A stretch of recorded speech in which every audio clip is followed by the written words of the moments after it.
What's up, YouTube family? Josh Mason here, present with the camera, one-on-one, coming at you live from Santa Cruz. My last couple videos were a little scattered. I was out and about. I wasn't fully there with you. And before that, I think I took a whole week off of videos. So, got to give my YouTube fam some love here. I have a lot going on. A lot of movement happening. You know, when you move, which I'm doing very shortly,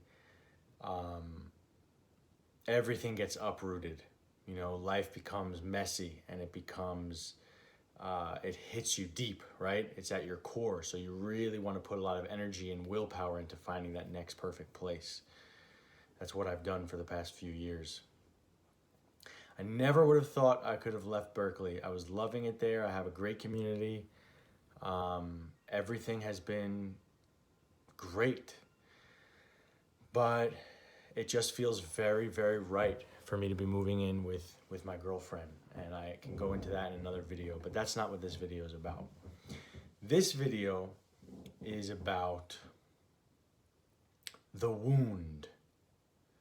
The wound is the place where the light enters you, said Rumi. The wound, you know, people in the healing and the health journey, they talk about achieving 100% health, right? They talk about making a full recovery. I want to explain to you that everyone here on this planet has something called a wound. Sorry guys, I got a call right in the middle of that video.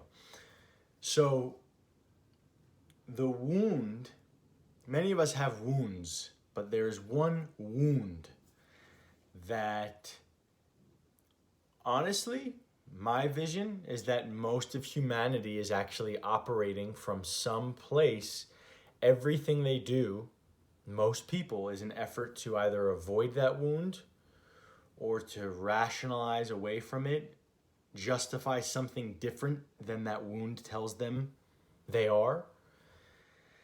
And most people are living in response to that wound, right? We think we have free will. We think we are fully embodied in this being and running the show. Well, my vision is that most people are actually acting in response to that wound.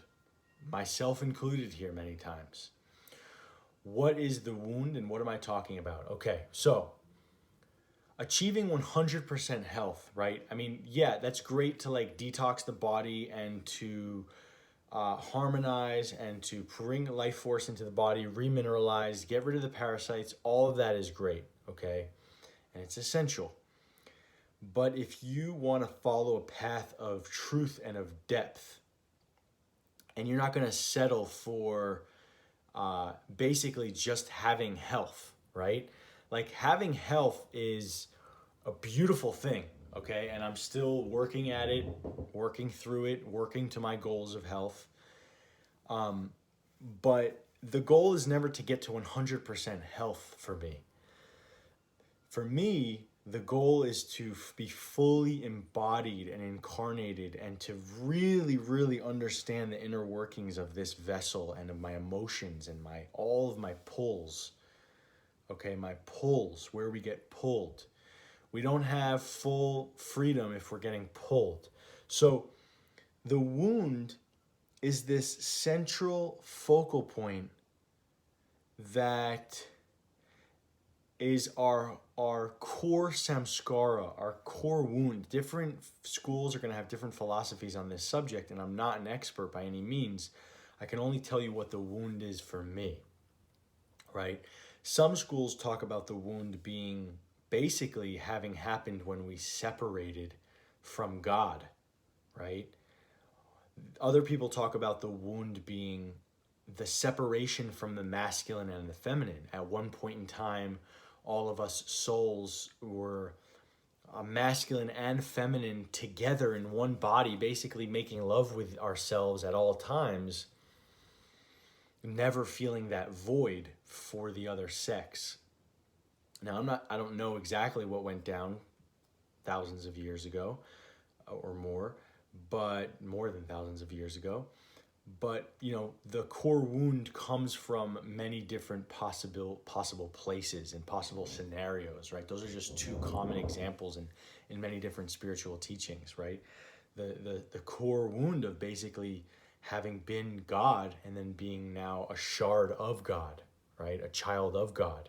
That we have a core wound that we're separate from, that there's a separation from God now, or a perceived separation. So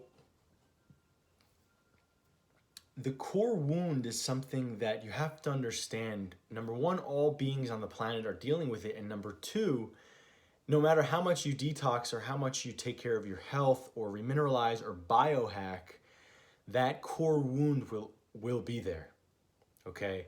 In fact, if you're doing a really good job detoxing and biohacking and doing all kinds of different things, then you really should be presented with that core wound rather quickly. The detoxing will strip away all of the nonsense and leave you with this core charge, this core wound of something that needs to be worked through in this lifetime for you to achieve enlightenment or achieve freedom, right? I don't want to use the word enlightenment like sitting under a Bodhi tree, because that's not all of our paths, and that's not realistic here on YouTube and for most of us, right? It's just, maybe it's a goal for many of us. It's really not a goal for me, I'm looking for freedom, and I'm looking to integrate enlightenment, as enlightened as I can get, with the human experience, right? And teach and learn.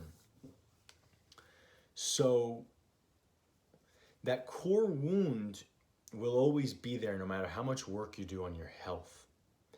And sometimes we get presented with too much of our core wound. I've seen this a lot in client calls. I've seen it a lot in my own journey. Series of events led me to basically dive into that core wound, right? In simple terms, I had mercury poisoning. I had parasites. That's such a simple way to look at it.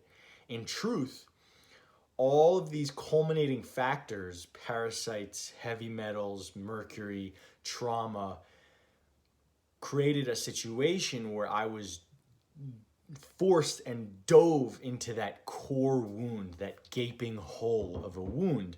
And I was brought into it way too quickly, with no context, with no support, with biochemical unrest.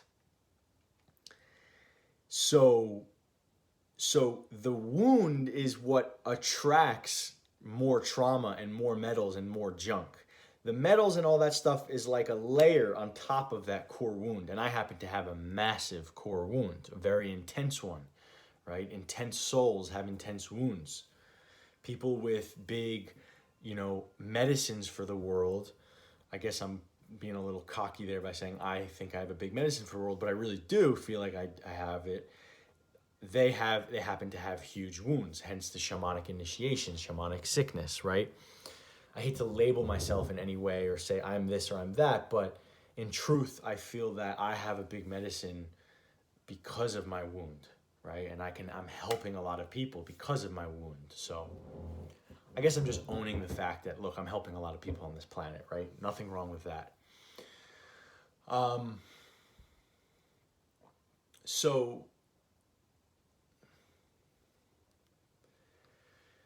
So that core wound is really the magnet for more if it's not addressed and if it's not worked through.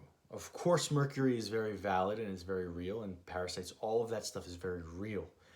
But it's not even the true root of all of our suffering.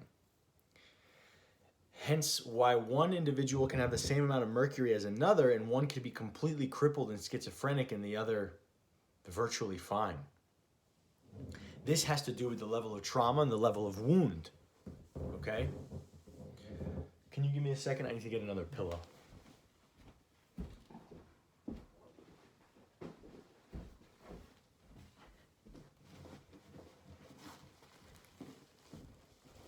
Okay, I don't like all that open space above my head.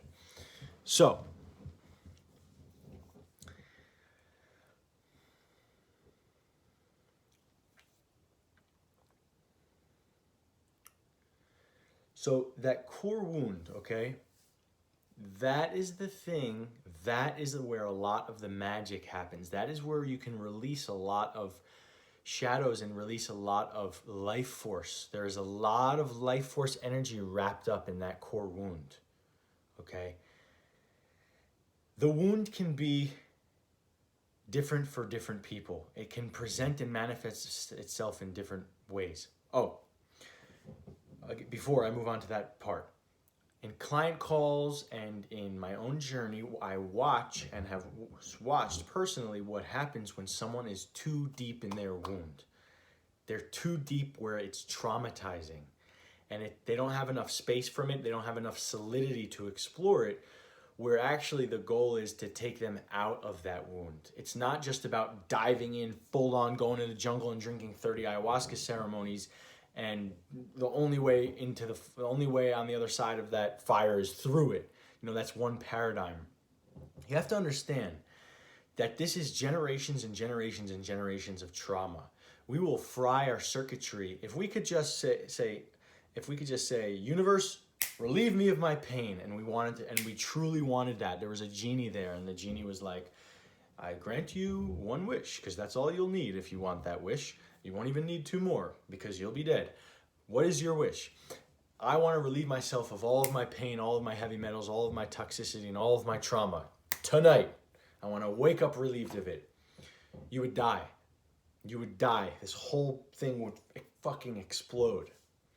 Go look at my videos. Go look at my videos from, 2 years ago. 2.5. Go look at my first YouTube video. Look at my face. Look at my eyes. Look at my way I speak. Look at everything. There is only one way to go from that place to where I am today. And that's time, intensity, discipline, consistent effort. There's only one way. I could have never gotten from there to here overnight as much as my mind wanted it.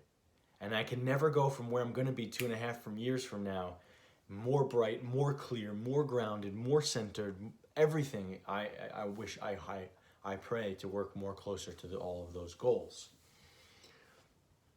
So the point is that, we cannot do it quickly. It's too much. Too many shadows, too much trauma, too much baggage. The only way is slow, steady effort. Of course, there are exceptions to this rule. Eckhart Tolle had 7.5 years of suicidal depression and woke up one morning enlightened. I always prayed for that. Never came to me. And I think that is few and far in between situation and story.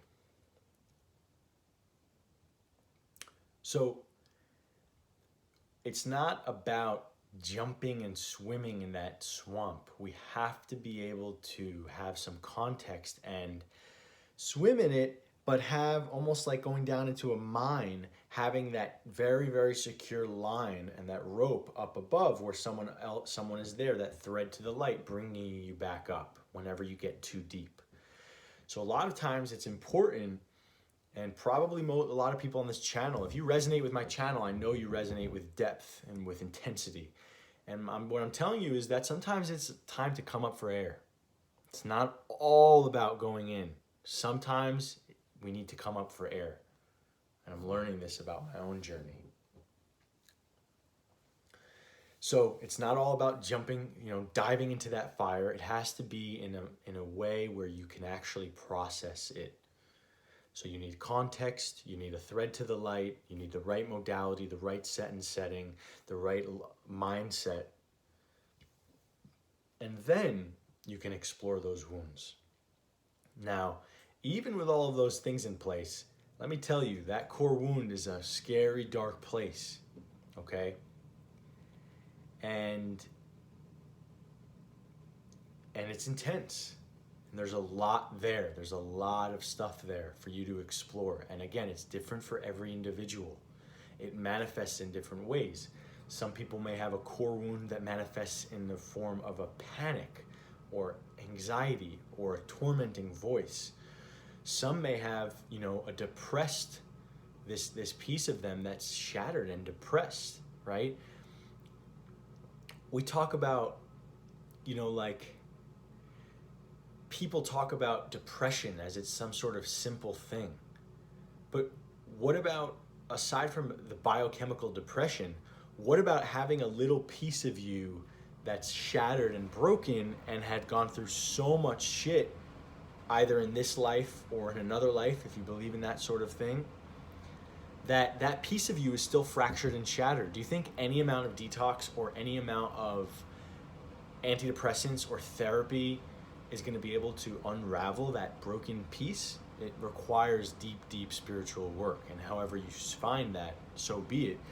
But that shattered, broken piece of you is forever going to have a pipeline to your brain feeding you some sort of paradigm, some sort of flavor of thoughts that you'll never transcend through health alone, through detox alone. So we have to understand that we are made up of many, many, many different parts. What's up, guys? This is part 3 of the video, and this is 5 hours later. I got a call in the middle of that video, and I had to go see 2 different places last minute that weren't scheduled. They were beautiful, beautiful places. And I should have had my phone on airplane mode, but I forgot, and then I took the call, ended in a whole whirlwind, a cascade of events. 5 hours later here, I'm not on the same train of thought as far as the full intentions of that last video. I just want to finish it up by saying the wound is the place where the light enters you. Do not be afraid of the wound. Do not run away from the wound. It is your life's work, your life's mission. You cannot detox your way out of the wound. You cannot jog your way out of the wound, swim your way out of the wound, fight your way out of the wound. It takes deep, deep, slow, steady marathon work to transcend that and heal it and make amends with it, whether it's all of the previous lifetimes or just our childhood, or whether it's our separation from the divine, or all of the above. And we're all here dealing with that wound, just so you know. If you're ever, next time you're depressed or next time you are feeling low, sit back for a second and ask yourself, am I a depressed person because of this? Am I depressed? Or do I have a wound that was just activated? And can I perhaps look at this from a different context instead of using those labels and those words? And did a wound flare up for me in some way, shape, or form? So that's all I got for you.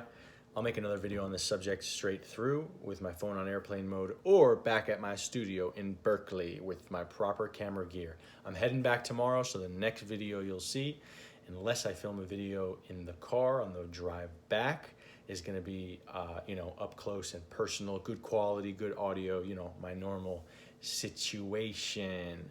So I hope you enjoyed the show, and yeah, that's all I got. Peace.